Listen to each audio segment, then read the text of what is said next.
कौन जीत रहा है यूपी?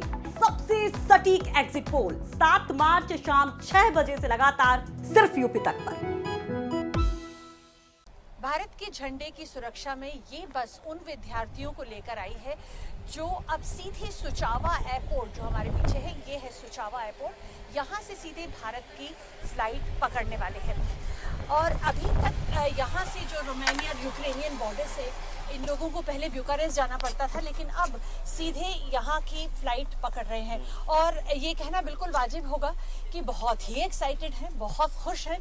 क्यों भाई, आप लोग एक्साइटेड हैं बहुत? और सबके हाथ में ये झंडा भी है। हाँ, प्रिंट आउट, इतने प्रिंट आउट निकाले आप लोगों ने कि ये प्रिंट आउट ही इतना मद्दा हो गया। हाँ जरूरत पड़ी कभी इसकी? जरूरत तो नहीं पड़ी, लेकिन इंडियन एम्बेसी ने एडवाइजरी जारी करी थी कि अगर कहीं पे जरूरत पड़े तो अपने साथ ले जाएं। तो ले जाएं। अच्छा, सबसे ज्यादा किस चीज की आपको?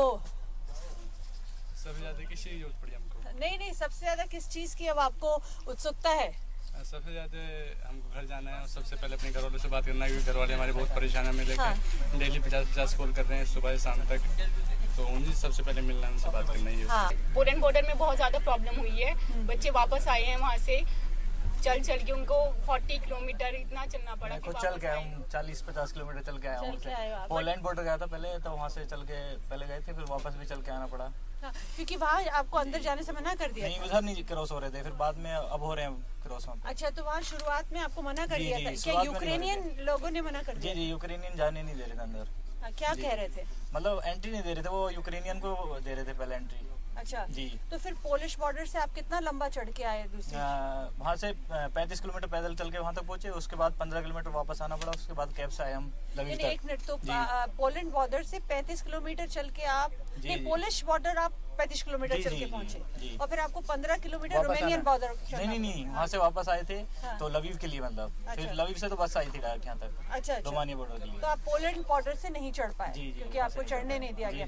और भी ऐसे लोग हैं जिन्हें पोलिश या हंगरी बॉर्डर से नहीं होने कर दिया? जी बिल्कुल। अब हमें इन्हें यहाँ से निकल के चेक इन में जाना है, तो हम इन्हें इनका प्रोसेस करने देंगे। और यहाँ क्योंकि बहुत उत्सुक है सभी भारतीय स्टूडेंट, सीधे सुचावा से जा रहे हैं भारत।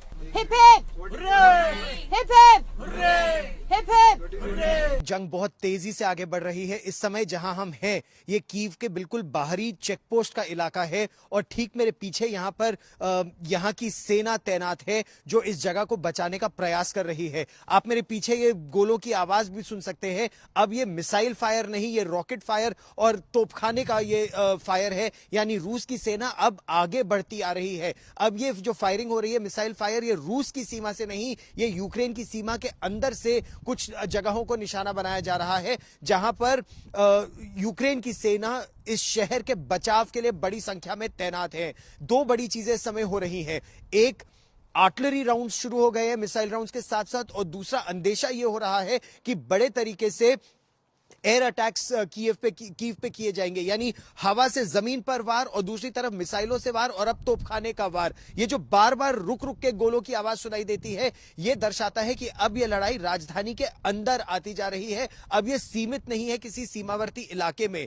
तनाव भी बहुत बढ़ रहा है और लोगों का यहां से पलायन भी अब तेजी से हो रहा है, क्योंकि लोग अब समझ गए हैं कि कीव की लड़ाई लंबी इसलिए खिंच सकती है क्योंकि कीव की जो जनता है वो इस शहर के बचाव के लिए जगह जगह चेक पॉइंट बनाकर खड़ी हुई है।